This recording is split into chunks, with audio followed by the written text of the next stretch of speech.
बिस्मिल्लाहिर्रहमानिर्रहीम। अस्सलाम वालेकुम। मैं हूं तौकीर अली हैदर और आप देख रहे हैं तौकीर लाइव यूट्यूब चैनल। तो चलें आज की वीडियो जो है वो शुरू करते हैं।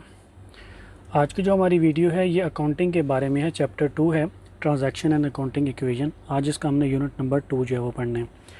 वीडियो में जाने से पहले मैं आप लोगों से रिक्वेस्ट करूँगा कि काइंडली मेरे चैनल को सब्सक्राइब कर दें। तो हम अपने क्वेश्चन की तरफ चलते हैं।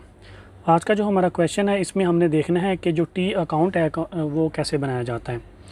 हमने इसको डिटेल में इसके बारे में बात करेंगे कि टी अकाउंट कैसे बनाया जाता है, उसके अंदर कौन कौन सी चीज़ें होती हैं।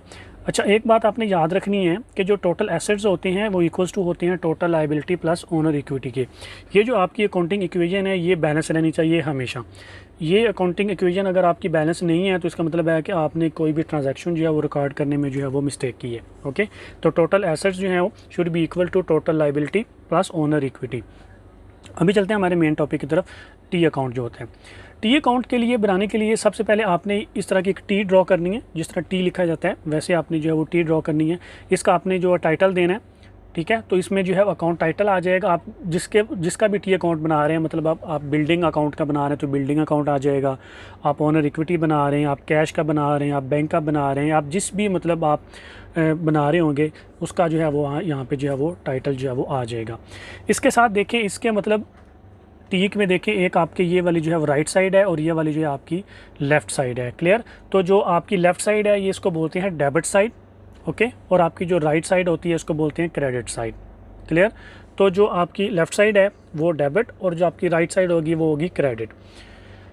अब जो है हम इसको थोड़ा सा लेबल करते हैं। इसमें कैसे करते हैं कि हमने सबसे पहले इधर डेट लिखनी होती है, फिर डिस्क्रिप्शन देनी होती है और एंड पे आपने अमाउंट लिखनी होती है और अमाउंट के साथ आपने जो करेंसी आप यूज़ कर रहे हैं उसका आपने जो है वो सिंबल देना होता है। क्लियर। सिमिलरली आप क्रेडिट साइड पे भी करेंगे, डेट लिखेंगे, फिर डिस्क्रिप्शन लिखेंगे और अमाउंट लिखेंगे और अमाउंट के साथ वो किस करेंसी में जो है आपने अमाउंट लिखी है। तो ये टी अकाउंट में जो हम सारी जो है वो चीज़ें करते हैं। क्लियर। तो ये इसके तीन चीज़ें इसके अंदर, डेट है, डिस्क्रिप्शन है। डिस्क्रिप्शन का मतलब होता है कि आपने क्या चीज़ की है, आप उस टी अकाउंट को किस टी अकाउंट के अगेंस्ट जो आप ट्रांजैक्शन कर रहे हैं। नेक्स्ट वीडियो में हम लोग देखेंगे कि टी अकाउंट के अंदर जो है वो ट्रांजैक्शन कैसे रिकॉर्ड की जाती हैं।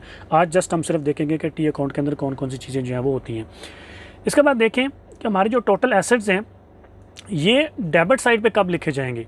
ठीक है। टोटल एसेट्स में आपका कैश आता है, आपका बिल्डिंग आती है, आपके बैंक आते हैं, आपकी जो है वो इन्वेंट्री आती है। ठीक है।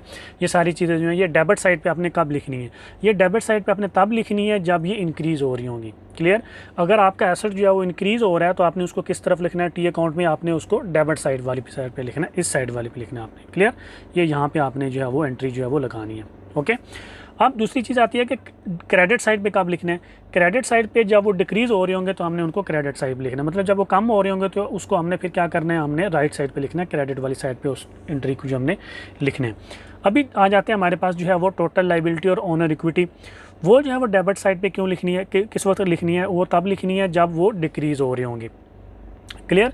तो डेबिट साइड पे कब लिखेंगे, जब वो डिक्रीज़ हो रहे होंगे, और क्रेडिट साइड पे कब लिखेंगे, जब वो इंक्रीज़ हो रहे होंगे। मतलब ये रिवर्स है टोटल एसेट्स के। ओके।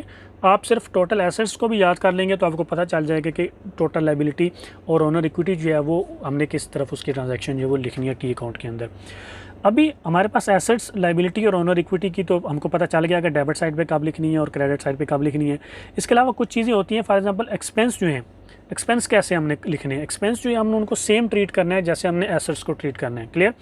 तो एक्सपेंस जब इंक्रीज़ हो रहे होंगे तो हमने किस साइड पे लिखना है, हमने डेबिट साइड पे लिखना है, और एक्सपेंस जब डिक्रीज़ हो रहे होंगे तो हमने किस साइड पे लिखना है, क्रेडिट साइड पे लिखना है। क्लियर। तो इस तरह जो हम इनकी एंट्री करेंगे, सेम हम एसेट्स की तरह इसको जो है फॉलो करेंगे।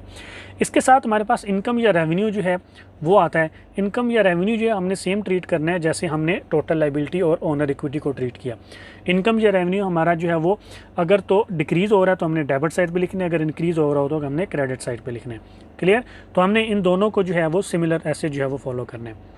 तो इस तरह जो है हम कोई भी जो अपनी किसी भी मतलब टी अकाउंट जो है वो किसी चीज़ का भी टी अकाउंट जो है वो बना सकते हैं। इसमें अपनी जो मेन चीज़ याद रखनी है वो यही है कि कौन सी चीज़ डेबिट साइड पे लिखी जाएगी और कौन सी चीज़ जो है वो क्रेडिट साइड पे लिखी जाएगी। इसके लिए आपने बस ये फार्मूले याद रख लेने हैं कि जो टोटल एसेट्स हैं वो अगर इंक्रीज़ हो रहे हैं तो डेबिट साइड पे आएंगे, अगर डिक्रीज़ हो रहे हैं तो क्रेडिट साइड पे आएंगे। और एक्सपेंसेस जो हैं वो हमने सेम एज लाइक एसेट्स जो है वो ट्रीट करने हैं। टोटल लाइबिलिटी और ओनर इक्विटी जो है वो अगर डिक्रीज़ हो रही होगी तब वो डेबिट साइड पे आएगी, लेकिन अगर वो इंक्रीज़ हो रही होगी तो फिर वो क्रेडिट साइड पे आएगी। इनकम या रेवेन्यू जो है वो हमने सेम एज ए लाइबिलिटी या ओनर इक्विटी की तरह उसको ट्रीट करना है। क्लियर? तो आई होप कि आप लोगों को मेरी आज की छोटी सी वीडियो जो है वो पसंद आई होगी। अगर आप लोगों को मेरी छोटी सी वीडियो पसंद आई तो काइंडली मेरे चैनल को सब्सक्राइब कर दें, लाइक कर दें और अपना बहुत सारा ख्याल रखें। तो हम याद रखें। अल्लाह हाफिज़।